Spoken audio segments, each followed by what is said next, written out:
I am surprised the Vancouver Canucks are even into the trades right now. I thought they were going to be talking about more, young players, but I guess it's not to be surprised. I mean, they do have some ways to, they want to improve their bottom six, and they want to get certain players that will help them do that. But here's the thing, their preseason has been quite impressive when it comes to young players. I mean, Braden Coots has been excellent. They have Atu Ratu, who I understand he looks a little bit slow out there, but at the end of the day, I think he's still going to be on their NHL roster. But in today's video, we do have trade rumors, some really interesting comments by Jim Rutherford as well, guys. But welcome back to Pixel Plus Hockey. If you can make sure to hit that subscribe button, it would be so greatly appreciated. And thank you so much to those that are already supporting me as well. It is very, very humbling. But I mean, at the end of the day, if you can't find that second line center, perhaps it does make sense to look for a center or a winger that can play in your bottom six, can offer something for you, and maybe that you can unlock a player. We've seen players that, they didn't have that good of a season or weren't necessarily unlocking their full potential where they were. Sam Bennett is one of them, right? He never really unlocked his full potential for the Calgary Flames, but boy, look at how he's playing for the Florida Panthers, and this could be a situation for the Canucks where they might be able to do this for this player that apparently they are interested in. But here we do have the initial quote from David Pagnotta of the fourth period. I do think the Canucks are going to start just looking around for a middle six, bottom six of forward. They started poking around, and I think they'll escalate that a little bit, Pagnotta said on Hello Hockey. So now we are looking for a bottom six player. Obviously, you hope it was a second line player, but alas.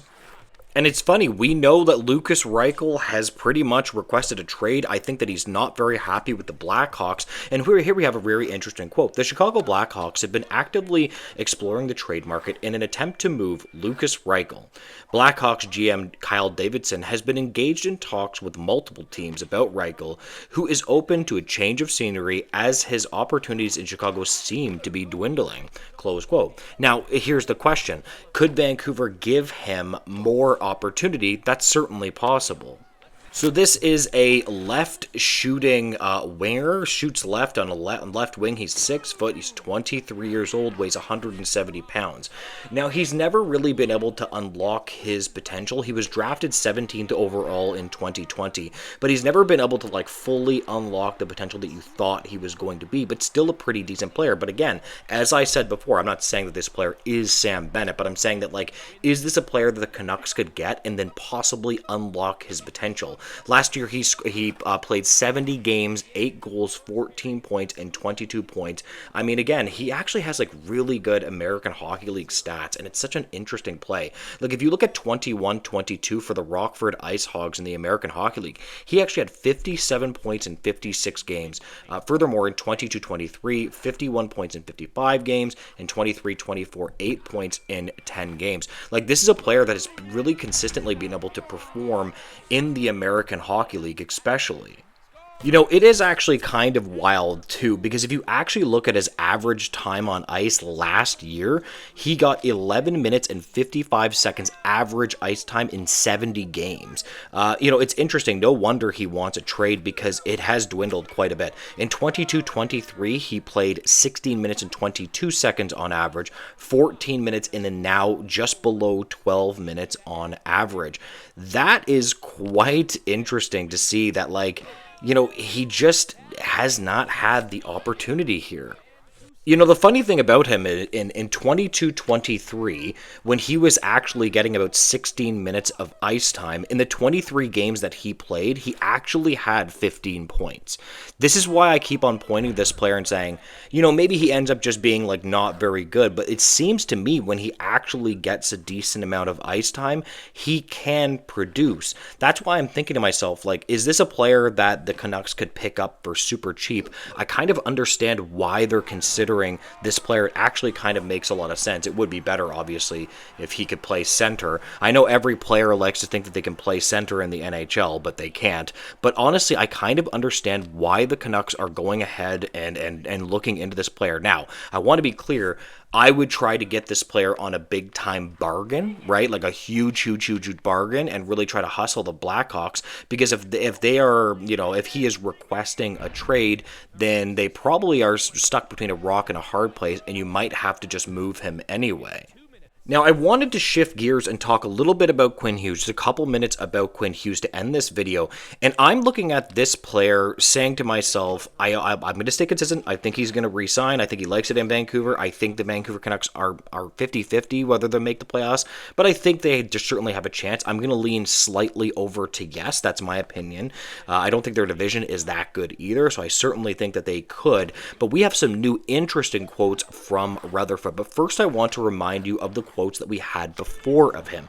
It may not boil down to money with Quinn. He said before he wants to play with his brothers. That would be partly out of our control. In our control if we brought his brothers here. Rutherford said at the team's season-ending media availability. So that's what Rutherford said before, which was a really, really interesting quote by Rutherford. We usually don't hear stuff like that, just to remind you. Now, it's interesting, though, because Rutherford was actually asked if, essentially, this is the quote. When asked if a decision regarding Hughes' future was needed before next season, Rutherford said that it does not, adding that the club has a bit of breathing room to wait leading up to the trade deadline during the 26-27 season. This is the exact quote right here. It doesn't have to. We can run that decision out to the trade deadline next season and still get great return, but that's not what our goal is. We want to keep keep him to be a Canuck for a long time, close quote. That's pretty interesting to me, and I kind of disagree with Rutherford. Now, this quote is saying that, quote, it doesn't have to.